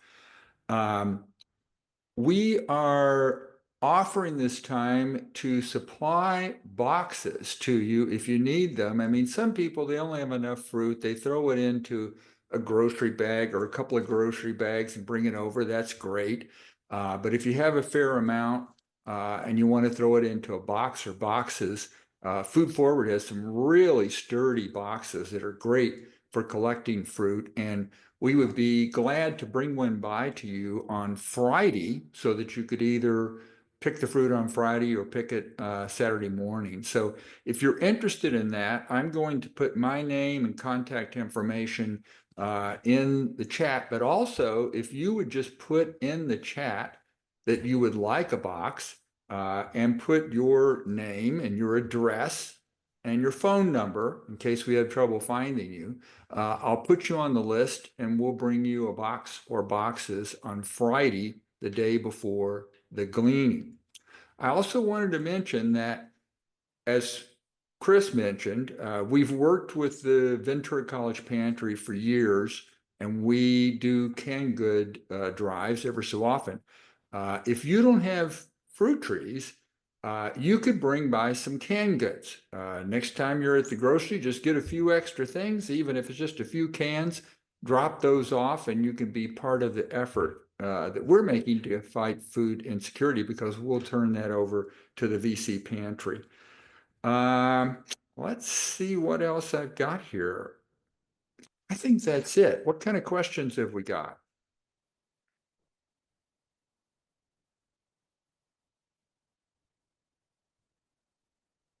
Not a question, but I want to share. I'm a Cub Scout leader, and I think we might have a few volunteer Cub Scouts to help on the drop-off day. So if you want to see some cute little kids in their uniforms, you don't want to miss drop-off. Great, great. Well, mentioning that, I mean, if there are any of you that would like to help us on drop-off day, just for an hour in the morning to collect the fruit or do other things to help us make the project work, let me know about that as well. And please put it in the chat if you're interested in us dropping off a box. Something else. I have a Yeah, Dina. comment. Mhm. I would say to everyone who's on the call, help us spread the word. We will be posting information about the gleaning on social media, but beyond that, if you have neighbors who have fruit trees, contact them and let them know that we could use their help and that it's all going for a good cause. Because the more successful we are, the better we're helping our neighbors. And so please don't keep this information to yourself. Dina, thank you so much for that. I think that's a great idea. And, you know, when I talk to people, they've been really appreciative of knowing about this, because I think, like us, people are aware that a lot of this fruit goes to waste, and it kind of hurts their heart that it does, you know, and they're looking for ways maybe to deal with that. So yeah, chat up your neighbor and let them know what we're doing. Something else. Okay, if not, we are going to move on to our business and announcements. Any officers have announcements to make? Kathy, you usually have something. Thanks, Chris. Thanks, Russell. Thanks for having me. See you soon. Yeah, thanks. The only thing I wanted to mention, because to give people kind of an advance notice, is the city approved last night at City Council, the city approved a deal with Southern California Edison to replace our high-pressure sodium street lamps with LEDs. And it's going to be a significant change for people. There was a long discussion last night, and council got Southern California Edison to at least reduce the wattage in these lamps because they're significantly bluer light than we're used to. So they're going to be kind of glary and white compared to the kind of soft amber lights we have today. And it's because SCE does not offer the LEDs in a warmer color. They're available from some companies, but SCE gets their bulbs from GE, and GE at this time does not make the warmer lamps. So anyway, the city voted to go ahead with this, even though we can't get the warmer lamps, because there's significant savings and less energy use. So it's environmentally sensitive, and there's, I think they said, around a little over $300,000 of savings per year in electricity costs. So I mean, it's kind of a compromise. I don't think anybody left the room totally happy with the result, but that means it was a good compromise, I guess. SCE really didn't want to go to the trouble of buying bulbs with reduced wattage, but they were willing to do that. And I guess we have to say that that's the best we could do that evening. So anyway, it's coming. It should start within a couple months. And I think the goal is to perhaps I think I should let Doug talk about this because he talked about trying to get one street done so everybody could see what it looked like. So anyway, I'll let Doug take that away when it's his turn, but I wanted everyone to know that this is coming.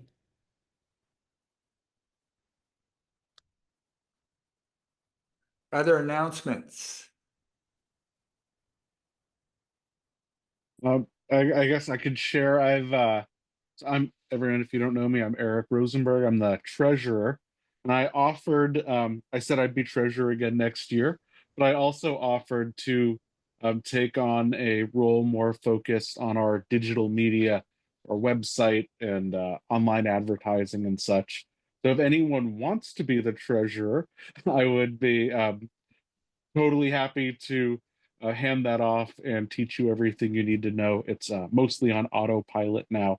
So I said I'm not going anywhere. I'll still be on the board. But if you really want to be treasurer, I'm up to hand that off and take on a new challenge on the board. Okay. Something else, other announcements before we go on. And I will go ahead and pitch in. Speaking of financial matters, we bring it up regularly. Our organization does not spend a lot of money. We do spend money for insurance for our events and our website and our Zoom account. But if you think that our efforts are valuable and that we are actually contributing something that is useful, we could use your financial support in the form of a donation. It can be large or small. If you have a large donation, we will happily take that. And if you have a small one, we'll happily take that too. This is an organization for all of us. And that's kind of like how public radio works. You have to make a contribution to help make sure that the lights stay on. And if you have opportunity in your budget to contribute and to help out, we would appreciate your contributions and would be thankful. Thank you, Dina. Other announcements? Okay, we have Councilperson Doug Halter with us tonight, and we haven't seen Doug in a while. It's good to have you back, Doug. We didn't see you for a while because of the election, but Hey, welcome yes. back.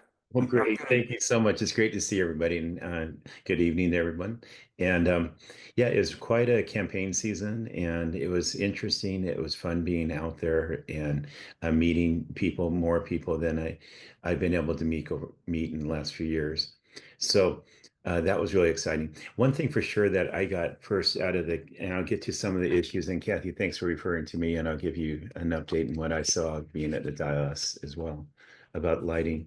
But one of the things I learned on the campaign trail more than anything is I tend to be out and about quite a bit.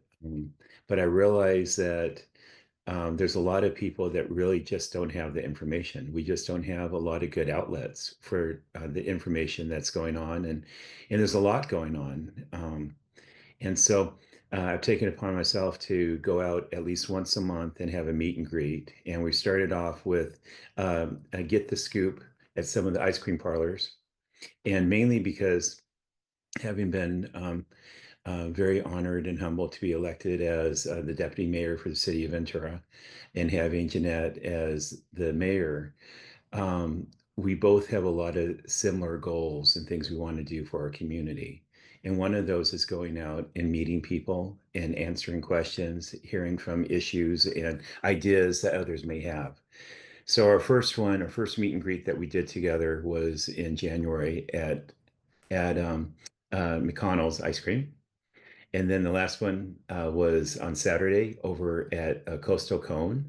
So we're sticking with ice cream parlors for the time being. And the next one would be Mr. Softies at the east side on Telegraph. And so we'd be there on the 22nd of March. The other thing that we've taken upon ourselves to do is now more than ever, it's really important that we work with many other jurisdictions, other entities, different elected officials. So we've set up monthly meetings with our state representatives and our congressional representative. So we could find ways to help each other, to be aware of what the issues are, and how we could get the funds that we need for our community and get the support that we need for our community, and to make sure that we're always abreast of what the challenges are that we're facing. I think for most of us, regardless of political ideology, this has been an extremely fast-moving year. There's so much that's happened already in the last 2 months that it's kind of whirlwinding. It's been pretty overwhelming. There's enough happening locally, but taking that plus all the changes that we're seeing on the national level, that it's really been unbelievable. I feel that we've accomplished a lot, though, so it's really good that we're busy here locally, and a lot of good things are happening. I'll get to those in a minute. But most importantly, I think now with the uncertainty and the anxiety and the different changes, the freezing of grants that's affecting many, many people already, and firing of employees, federal employees, who knows where this is all going to end up? But the reality is it's severely nerve-wracking, causes a lot of anxiety. And I feel the best thing we can do at this point is stay very vigilant, be able to focus locally on the things that we could really address, and continue to work as effectively together as we can, while we're cautious and we are aware of when things may come into our community that we need to band together to help prevent any damage, any pain, any suffering that our citizens may have.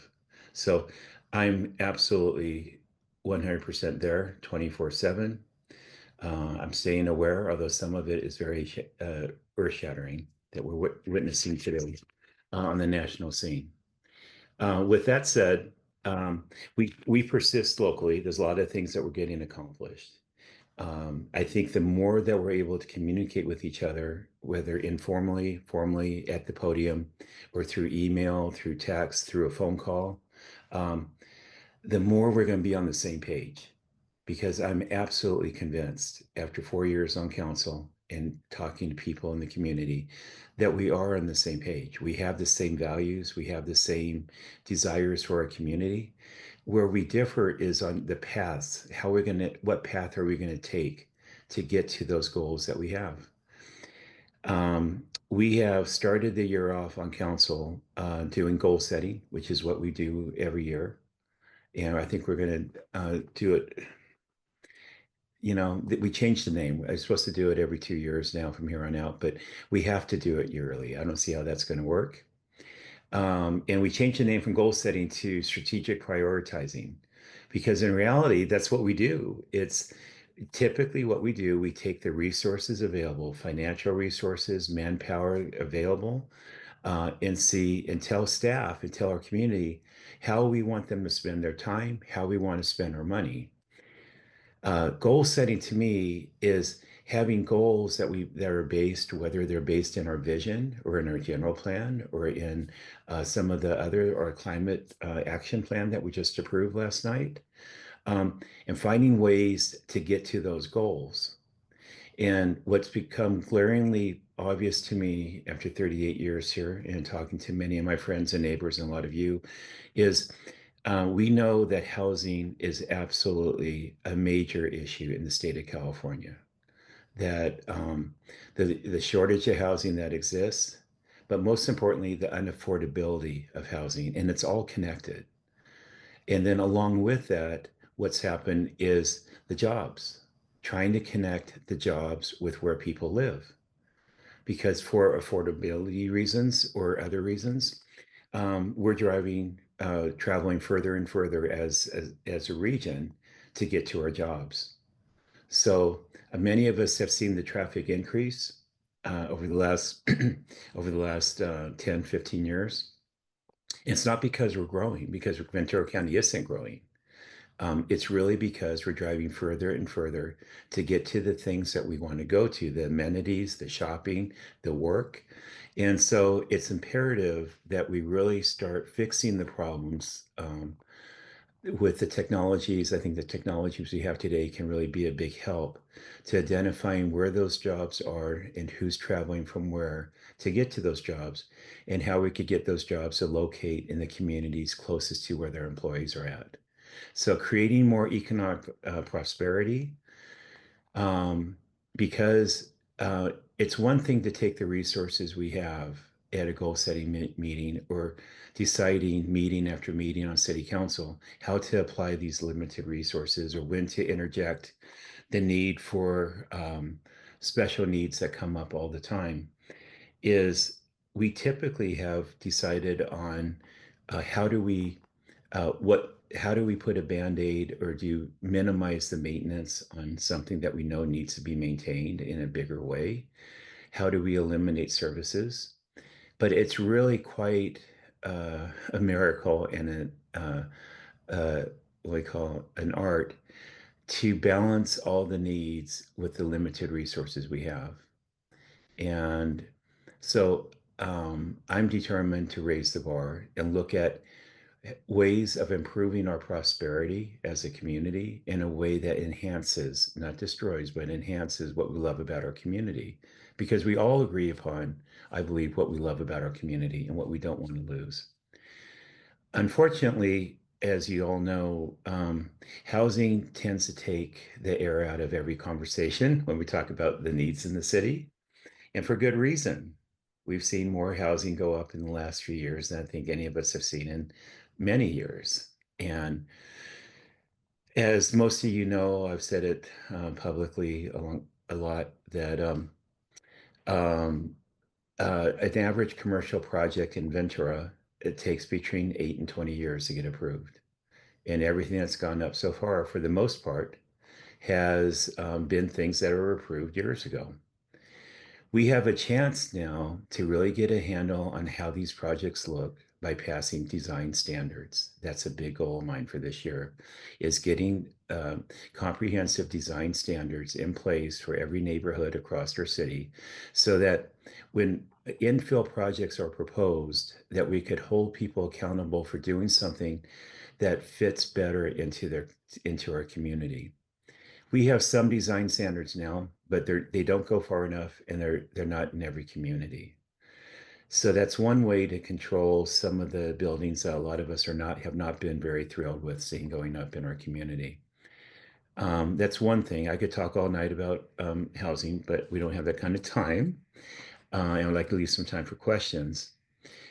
In goal setting, I thought it was probably the most effective goal setting session, even though it was called something different than I've seen since I've been in Ventura. I was very happy with how it was run and the conversations that we had and the informality. I am totally excited about this new council with the two new council members. Um, it's not about whether we all agree. As a matter of fact, it's best if we all bring a different perspective to the council. But as long as our hearts in the right place and trying to make the best decision for our community, it's exciting and enjoyable, and I think productive to hear everyone's perspectives and input to arrive at the best solution for our community. And so far, this council is working extremely well. So I'm very happy about that. I want to jump to lighting because I don't want to leave that out. It just happens to be the thing that kept us there till after 11 last night. And everything everything seems more complicated than it does on the surface. As I started this talking about all the issues that we're all faced with in the state or in this country and across the world, it's hard to talk about changing a light bulb.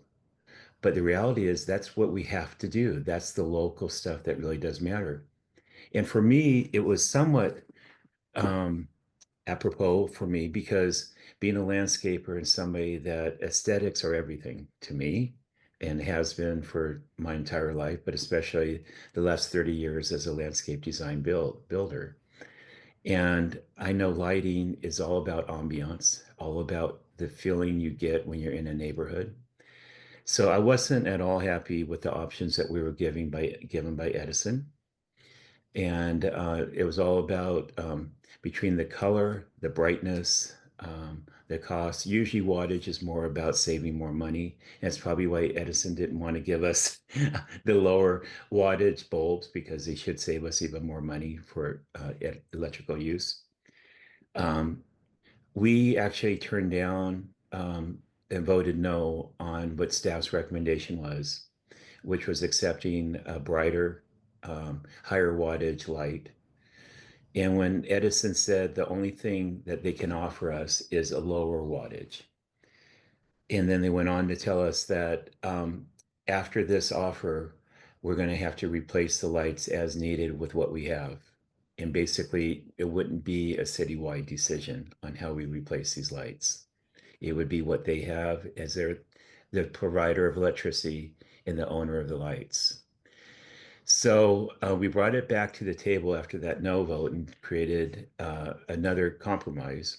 And that's a lighting that we would first put it into some neighborhoods on a few streets in the neighborhood at the lower 22 watt bulbs and give people a chance to see what we're doing.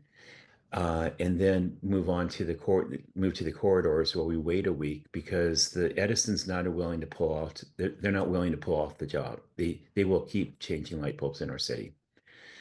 What really should be happening is we take a look at those bulbs. We see if the 22 watts are acceptable to us, and let's see, and then for the neighborhoods, and then keeping the higher wattage for the main corridors that are not residential corridors, because Poli would be considered a residential corridor to me and to many others. So any case, so they're start by putting some of the 22 watt lights into certain neighborhood streets. They will move on to continue putting new lights onto the main corridors. We will see the difference. If some neighborhoods want to have more of the 20 or the higher wattage bulb, then we could change that because there's also an issue with security and liability because the lower the wattage, the lower the brightness, and some people may feel unsafe. I recommended that the city go out and buy, we postpone placing that order for at least a week, and we go out and buy 10 bulbs, and we put them in a street, and we look at them and decide then what we want to put on our order. And Edison, I think there's a little flexibility, but they really wanted to purchase all the lights and bring them to our city, 8,000 light bulbs, I think it is, all at the same time.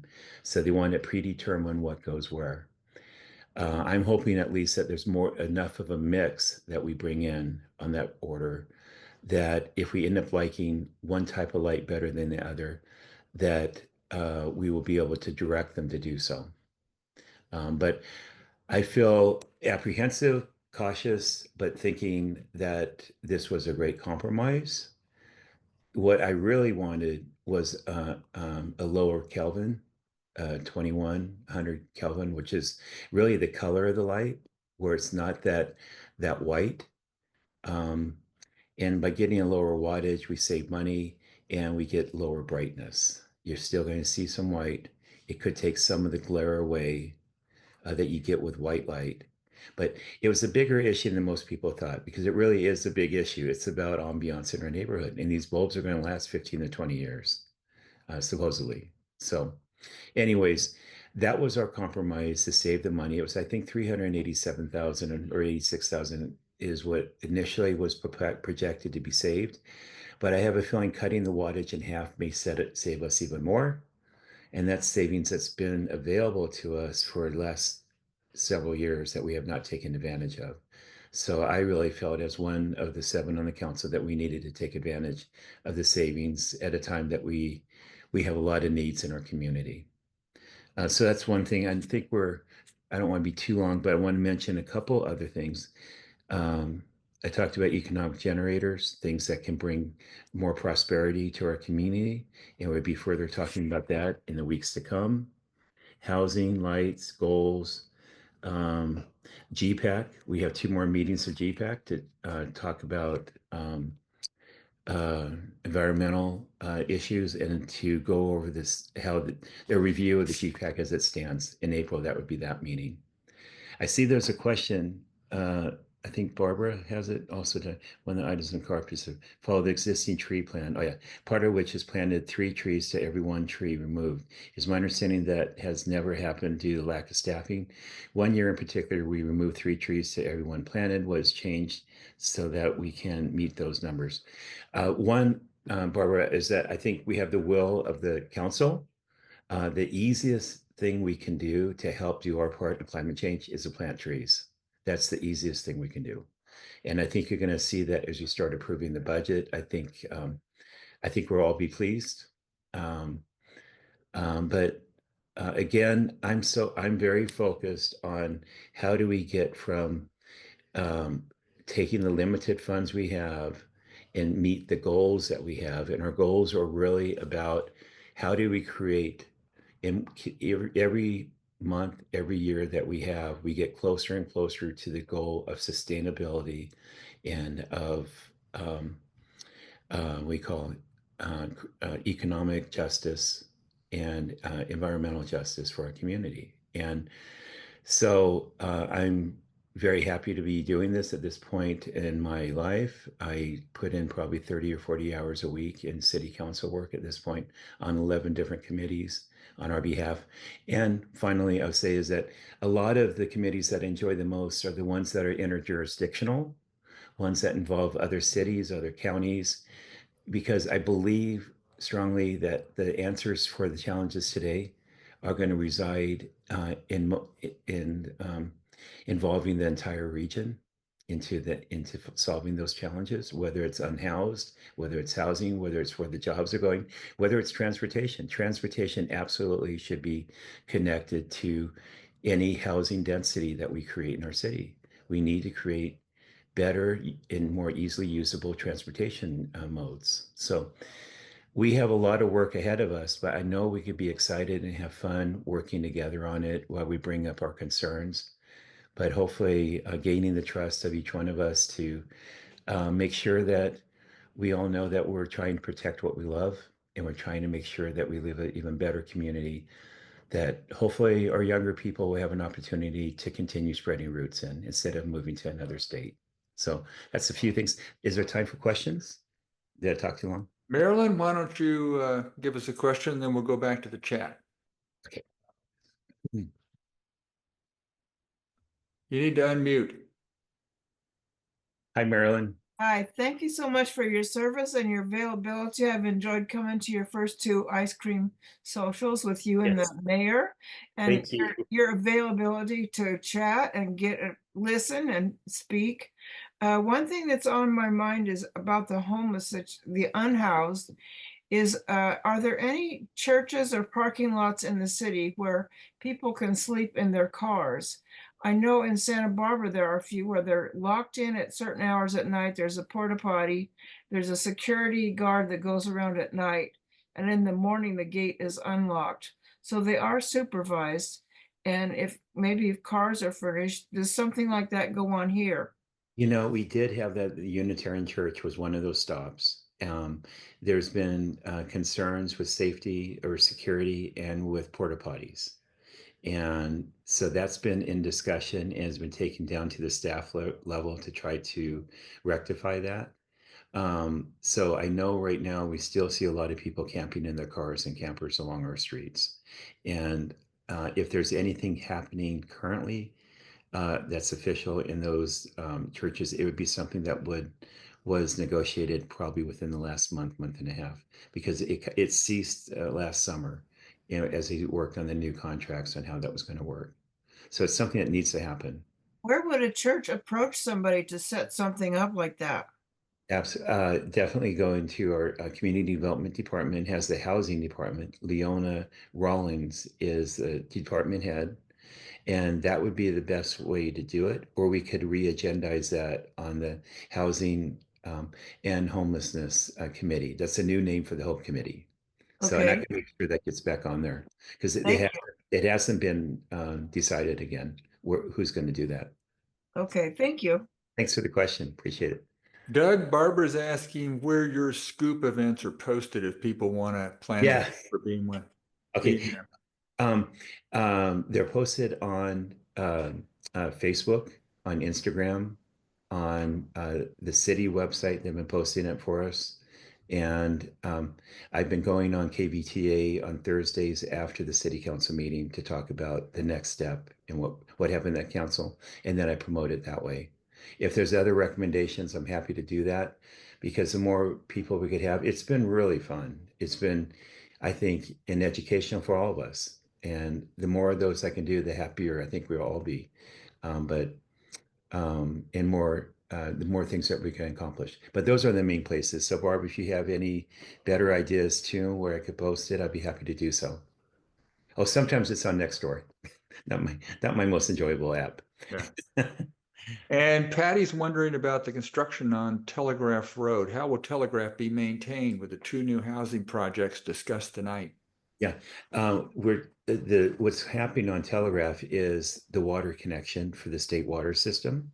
That's what's going in there, and that's should be wrapping up sometime in this year. But I understand that it's on the books to be paved after the water project is completed. So, and then the other thing, that's the one that's basically the main what I know about on Telegraph. There's also other major pavement and street improvement projects that are planned, including down at the harbor. Okay. There's a couple more posts about trees. Barbara wanted to remind us that on Wednesday, March 12th at 10 a.m. at Royal Verde Park, there will be a tree planting. Everyone is welcome. Bring a marked shovel and wheelbarrow if you have one, hosted by the Ventura Tree Alliance in partnership with the City of Ventura's Urban Forestry Team. Kathy's pointing out that those trees must be watered, must commit to sufficient budget to do the work of the trees die. Absolutely. Okay. Yeah, and we would definitely take that in consideration on budgeting. Yeah. If I could say one more thing, and that's just know that our district is a pretty long district. I think it's the biggest district in geographic size. So it includes, there's 4 different community councils inside this district. And if at any time there's something that you want announced at city council during council communications, please let me know, forward that on. I'd be happy to announce it Okay.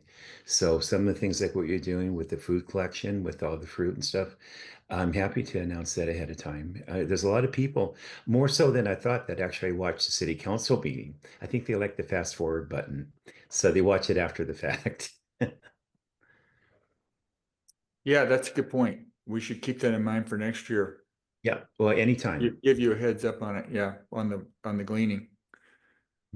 Okay, something else for Doug before we go. We're almost out of time. Main Street moves. Did anybody want to hear? They know the status of that, probably. Sure. Okay. Joanne has a question, everyone, in Let's case. do that. I So, think maybe she left her hand up from before. But No. Joanne, did you? No, but this is not for Doug, so I'll wait till he's through. Oh, okay. That was the only thing I was going to say is Main Street Moves has been a very interesting scenario.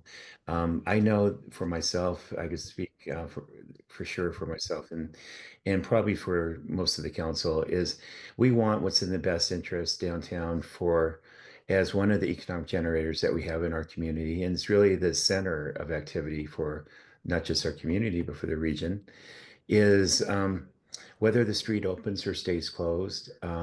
There's a lot of numbers. There's a lot of numbers that are not accurate that have been discussed.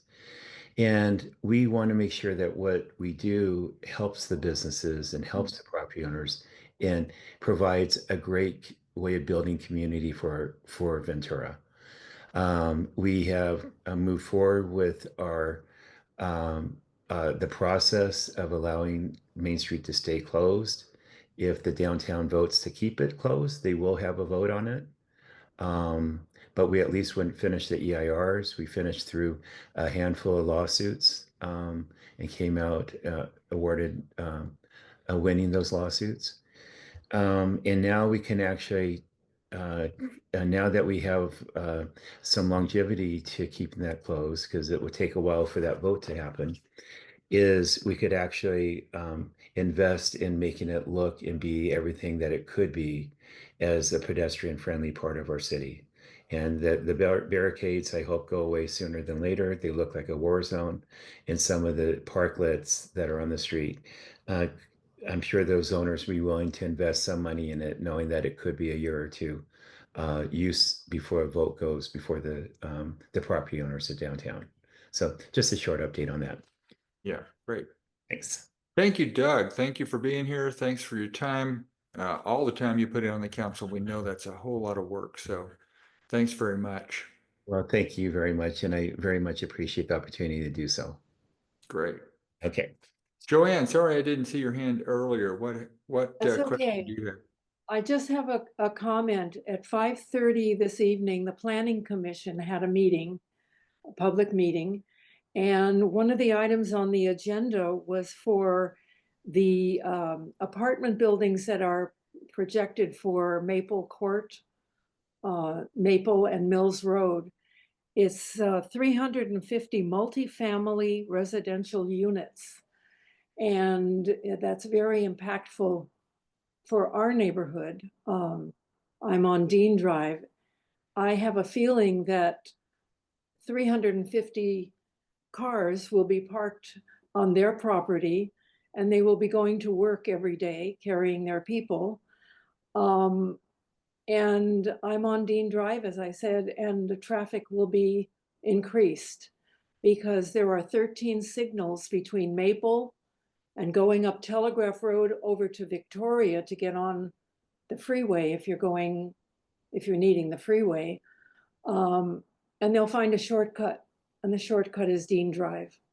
So that was my concern. I went to the meeting, but it was going to be after this meeting started. So I decided to come home and attend our meeting. It's too bad there were two at one time. But Yeah. anyway, I just wanted to share that 350 Thank you. planned units. Right. Thanks. You're welcome. Thank you very much.